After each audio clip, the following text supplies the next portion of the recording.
Something big might be unfolding behind the scenes, and it could completely change Canada's energy future. Now, I'm not saying anything's officially confirmed yet, but the signals, they're everywhere. And if what's being whispered is true, we might be watching the biggest political and economic shakeup in modern Canadian history. Let's start with this. Alberta, the province that's been at odds with Ottawa for years over energy policy, might have just found a new friend, and not one north of the border. Reports, leaks, and sudden political movements are all hinting at something massive, a potential energy partnership between Alberta and the state of Texas. Yeah, you heard that right. Alberta and Texas, two of North America's oil powerhouses, possibly joining forces on a mega energy deal that could bypass traditional federal control entirely. And here's where things start to get really interesting. Just a few days ago, Premier Danielle Smith gave a cryptic statement during an interview. When asked about Alberta's future in the global energy market, she said, "We're exploring partnerships that put Alberta first, that ensure our energy isn't dictated by political interests out east." Now, that might sound harmless, but if you connect that to what's happening in Texas, meetings, private energy forums, and unannounced visits, it suddenly doesn't look so simple anymore. Meanwhile, Prime Minister Mark Carney has reportedly been in back-to-back meetings with federal energy advisors and legal experts. Insiders claim there's growing concern inside Ottawa that Alberta's move could undercut the federal carbon pricing system and destabilize national energy planning. Some even say Carney's team is scrambling to figure out what legal options Ottawa even has if a province signs an interjurisdictional agreement that touches a U.S. state directly. But let's pause here, because this isn't your typical political tug-of-war. If Alberta and Texas actually align, we're talking about a cross-border energy alliance unlike anything Canada has seen before. Both regions are oil-rich, fiercely independent, and tired of what they see as federal interference. Texas has been openly critical of Washington's environmental policies, and Alberta has said the same about Ottawa. You put these two together. You've got a political powder keg with oil flowing through the middle of it. Now, you might be wondering, where does the U.S. president fit into all this? Well, Donald Trump has been surprisingly vocal lately about North American energy independence. He's mentioned a new continental energy order in several speeches, emphasizing deals that make sense for producers, not bureaucrats. So imagine this: Alberta, desperate to bypass Ottawa's restrictions, quietly talks to allies in Texas, who, in turn, have close ties to Washington. Suddenly, what looks like a regional energy discussion turns into a cross-border political statement. And that's what's causing panic in Ottawa. Carney's advisors reportedly believe this could undermine his national energy transition plan, the same plan he staked his political reputation on. Remember, Carney built his entire career on finance, stability, and climate commitments. But Alberta's move, if it's real, challenges all three. It says, "We'll handle our own energy future, thank you very much." Now, let's dig into why this is so explosive.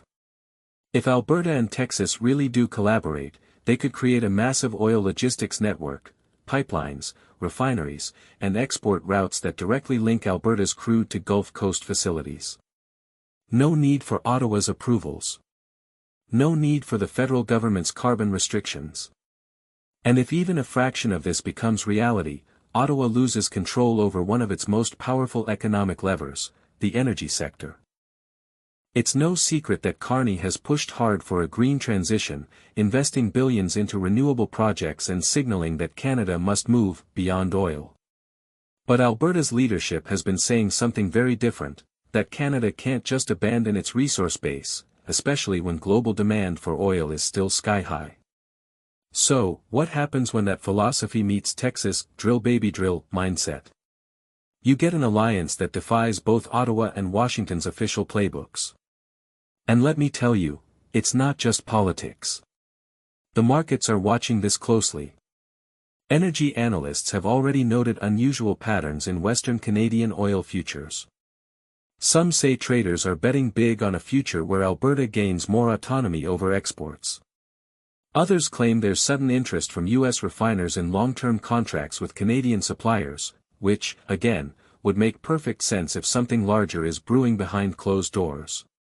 Now, officially, both Alberta and Texas have remained silent.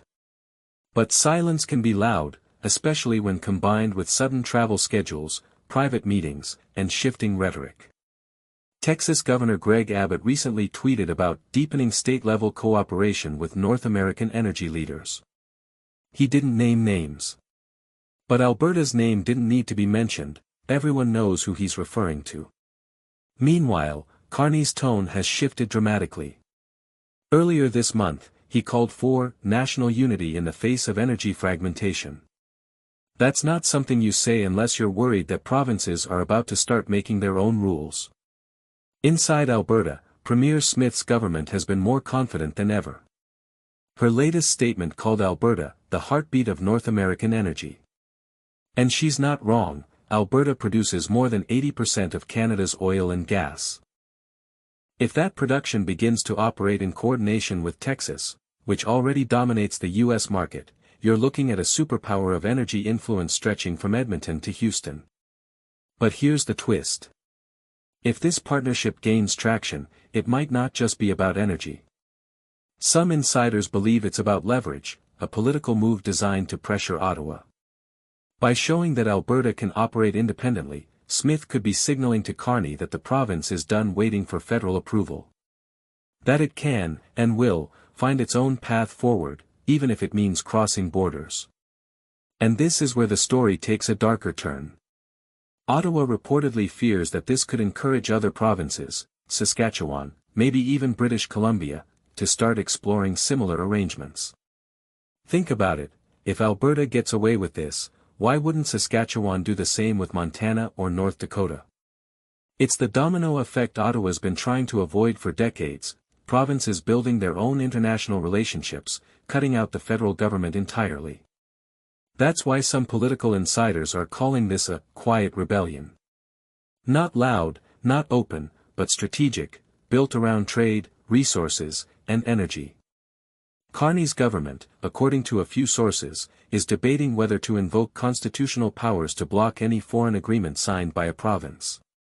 But here's the tricky part, if Alberta structures this as a commercial deal rather than a treaty, it might technically be legal.